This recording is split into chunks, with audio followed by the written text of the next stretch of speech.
Kerala ബ്ലാസ്റ്റേഴ്സും north east യുണൈറ്റഡും നാളെ കൊച്ചി ജവഹർലാൽ നെഹ്റു സ്റ്റേഡിയത്തിൽ വെച്ച് ഏറ്റുമുട്ടുകയാണ്.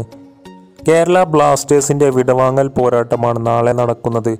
അതുകൊണ്ട് തന്നെ ഒരു മികച്ച വിജയത്തോടെ ഈ ടൂർണമെൻറ്റ് അവസാനിപ്പിക്കാനാകും ബ്ലാസ്റ്റേഴ്സ് ശ്രമിക്കുക. നോർത്ത് ഈസ്റ്റ് യുണൈറ്റഡ് പ്ലേ ഓഫിലേക്ക് ഓൾറെഡി ക്വാളിഫൈ ചെയ്ത ടീമാണ്. അതുകൊണ്ട് തന്നെ പ്രധാന താരങ്ങൾക്കൊക്കെ നാളെ നോർത്ത് ഈസ്റ്റ് വിശ്രമം നൽകുമെന്നാണ് സൂചനകൾ. അവരുടെ കുന്തമുനയായ ബെർത്തലോമോ ഒഗ്ബെച്ച് നാളെ ബ്ലാസ്റ്റേഴ്സിനെതിരെ കളിക്കാൻ സാധ്യതയില്ല എന്ന വാർത്തകളും പുറത്തു വരുന്നുണ്ട്. ടീമിൽ കളിക്കാൻ തീരെ അവസരങ്ങൾ കിട്ടാത്ത താരങ്ങൾക്കാകും നോർത്ത് ഈസ്റ്റ് നാളെ അവസരം നൽകുക. കേരള ബ്ലാസ്റ്റേഴ്സ് നിരയിൽ ഡാൽറുവാദാര നാളെ കളിക്കാൻ സാധ്യതയില്ല.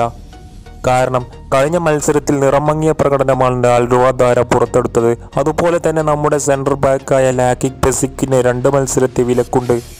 അതുകൊണ്ട് തന്നെ പെസിക്കിന് ഇനി അവസാന മത്സരത്തിലും കളിക്കാനാകില്ല. അതുപോലെ തന്നെ നാളെ നടക്കുന്ന മത്സരത്തിൽ കേരള ബ്ലാസ്റ്റേഴ്സ് ആരാധകർ സ്റ്റേഡിയത്തിലേക്ക് കളി കാണാൻ വരുമോ എന്നതും വളരെ പ്രസക്തമാണ്. കാരണം കഴിഞ്ഞ അവസാനത്തെ 2-3 മത്സരങ്ങളിൽ വെറും 4000, 5000, 6000 ആരാധകർ മാത്രമാണ് സ്റ്റേഡിയത്തിലേക്ക് കളി കാണാൻ എത്തിയത്. നാളെ കേരള ബ്ലാസ്റ്റേഴ്സിൻ്റെ അവസാനത്തെ മത്സരമാണ്. അതുകൊണ്ട് തന്നെ കൊച്ചിയിലെ സ്റ്റേഡിയം നിറയുമോ അതോ പഴയ പടിയിലാകുമോ കാര്യങ്ങൾ എന്നതും നമുക്ക് കണ്ടറിയേണ്ടതുണ്ട്. ഈ സീസണിൽ ആകെ 2 മത്സരങ്ങൾ മാത്രമാണ് നമ്മൾ വിജയിച്ചിട്ടുള്ളത്. ഒന്ന് ATKക്കെതിരെയും 2 ചെന്നൈക്കെതിരെയും. വേറൊരു മത്സരം പോലും നമ്മൾ വിജയിച്ചിട്ടില്ല. അതുകൊണ്ട് തന്നെ നാളെ നടക്കുന്ന മത്സരത്തിൽ മികച്ചൊരു വിജയം കൈവരിച്ച് അടുത്തതായി മാർച്ച്, ഏപ്രിൽ മാസങ്ങളിൽ നടക്കുന്ന സൂപ്പർ കപ്പിന് തയ്യാറെടുക്കുവാനാകും കേരള ബ്ലാസ്റ്റേഴ്സ് ശ്രമിക്കുക.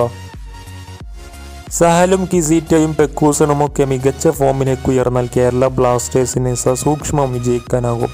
കൂടുതൽ സ്പോർട്സ് വാർത്തകൾക്കും ISL വാർത്തകൾക്കുമായി ഈ ചാനൽ സബ്സ്ക്രൈബ് ചെയ്യുക.